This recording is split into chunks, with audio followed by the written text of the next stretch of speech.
Audio.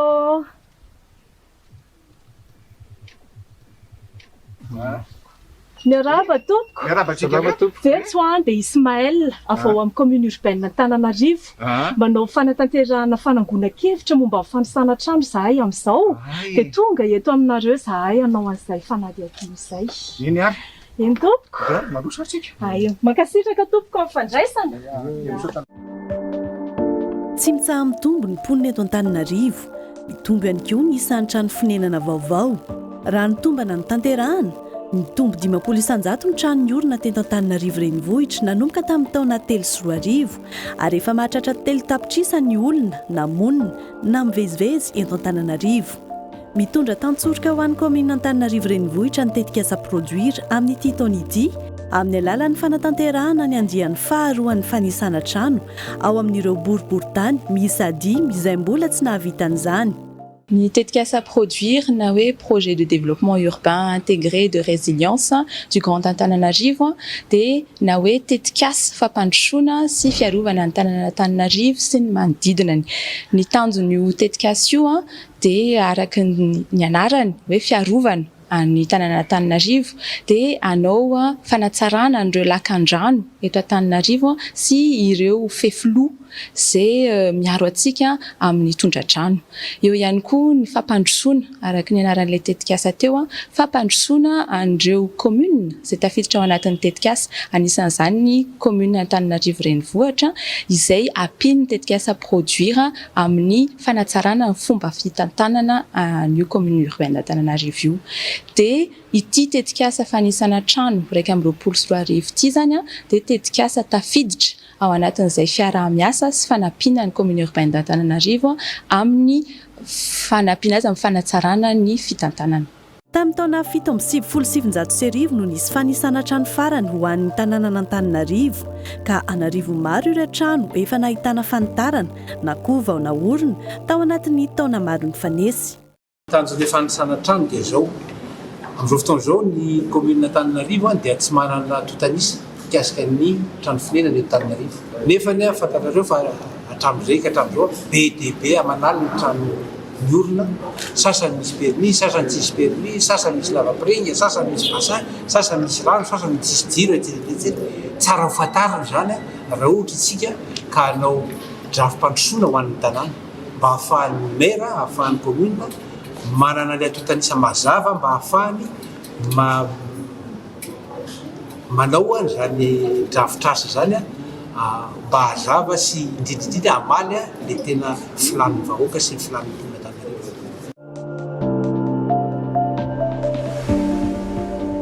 Nanomboka tamin'ny volana Jolay ny fanisana trano izay tanterahina orinasa 3. Efa manakaiky ny fepitaona antsasadalana ny fanisana trano ankehitriny. Mpanisa miisa 590 no mirotsaka eny amin'ireo boriboritany 10.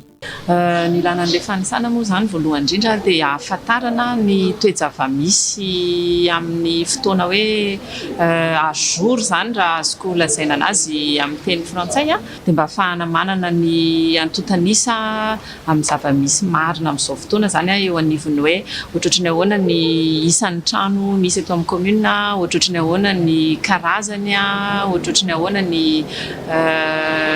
fitambarany isaky ny fokontany sy ny sisa zany. Nalefa mialoha ny fampahafantarana ho an'ireo tokantrano ary samy nahazo ireo fitaovana entina mampahafantatra toy ny peta-drindrina na banderole ireo fokontany mba hanamafisana ny serasera. Efa mandeha eny amin'ny hainao manjery sy gazety ihany koa ny fampahafantarana toy ny horonan-tsary fohy sy fanentanana an-tsoratra mahakasika ity fanisana ity. Ivo ny fanisana ny firotsahan'ireo mpanisy ireo eny anivon'ny fokontany.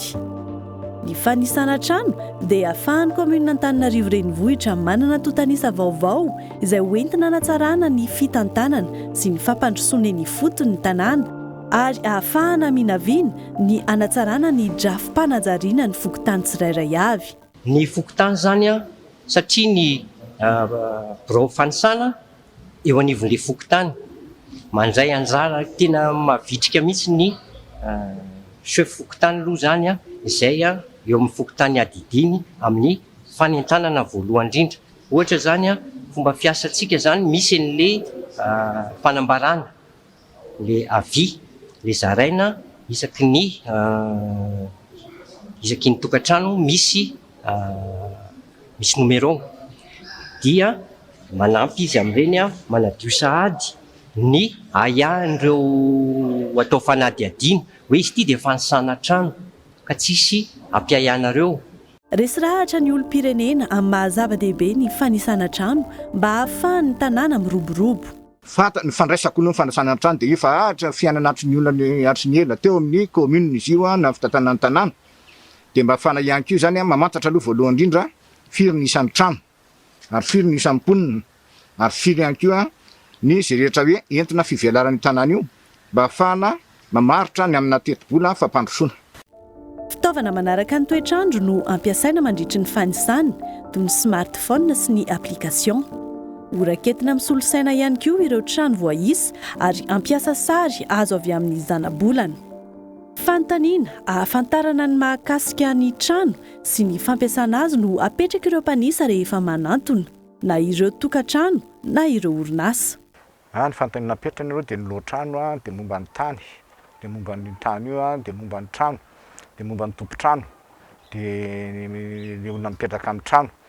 Dia manontany ny ambangovangony ihany koa hoe inavy ny efitra ao anatiny momba ny trano misy zany hoe etazy anankifiry izy eo dia eo ny hoe manona ny efitra ao anatiny misy lakozia ve dia misy ny toalety ao anatiny ve dia sy mombamomba ny trano amin'ny ankapobeny mihitsy zany. Zava-dehibe ho an'ny fokontany sy ny tanàna Antananarivo ny fananana tontanisa marina sy mazava antoky ny fampandrosoana maharitra sy ny fanatsarana ny tanàna.